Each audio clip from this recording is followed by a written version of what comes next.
On to the speeches. Over to Elly's dad.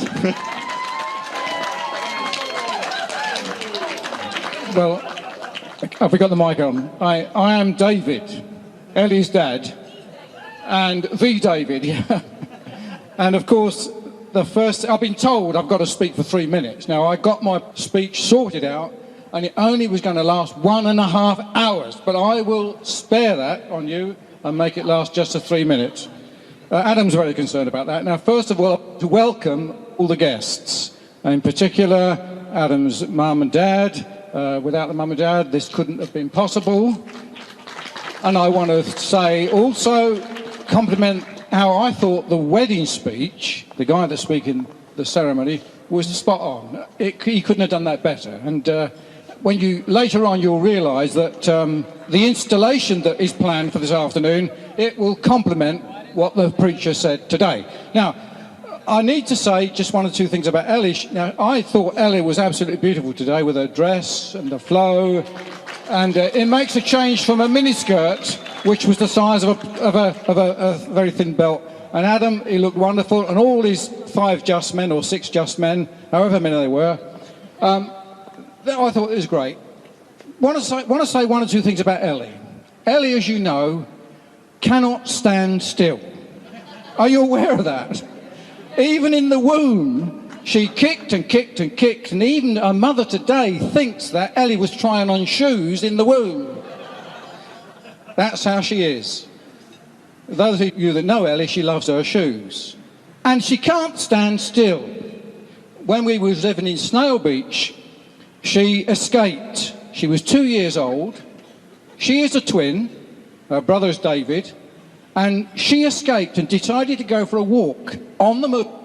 And she went through the village, along the back track in the hills of Shropshire. Near the lead mines.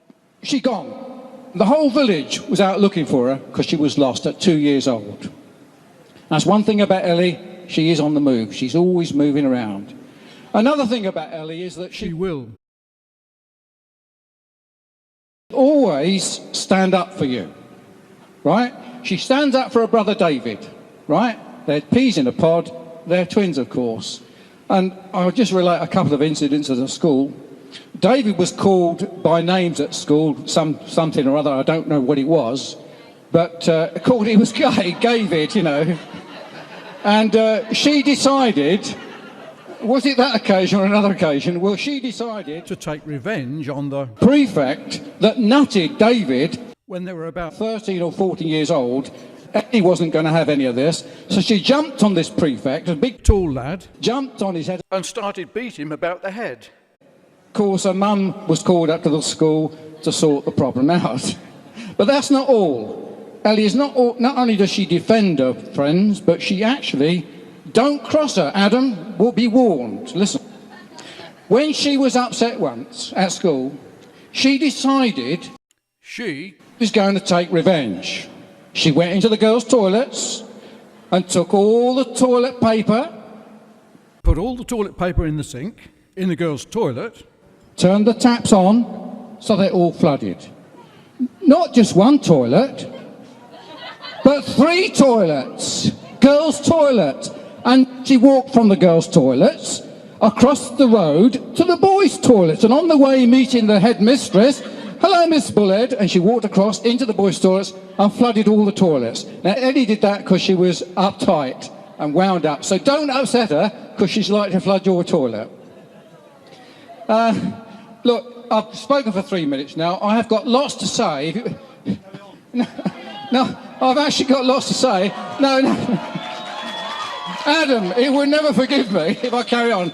I've got one more thing to say about Adam and Elly. Elly and Adam do like to have fun, but the trouble is they had it on me. One day, I didn't know Adam was a twin, by the way. Now, Adam came to our house, and his brother came to the house, but I didn't know that Adam had a twin. And Elly and Adam sat their brother, Mark, opposite me at the table, and I thought this was Adam, so I carried on talking to him as though it was Adam, and of course, it carried on. You know, that's the way it goes. They conned me, and I thought it was Adam. But I have got the laugh today, because I spoke to Mark. I said, look, let's get Elly back. And actually, Mark stood in the place of Adam today. And when Elly said, I do, she was saying, I do to Mark. So that's it. Anyway, that's the end. Elly doesn't know this yet. She'll find out. But at the end of the speech, we raise a toast to Elly and all the friends and the family. And may I wish you all the very best of God's blessings in all your lives, in everything. Okay. Toast.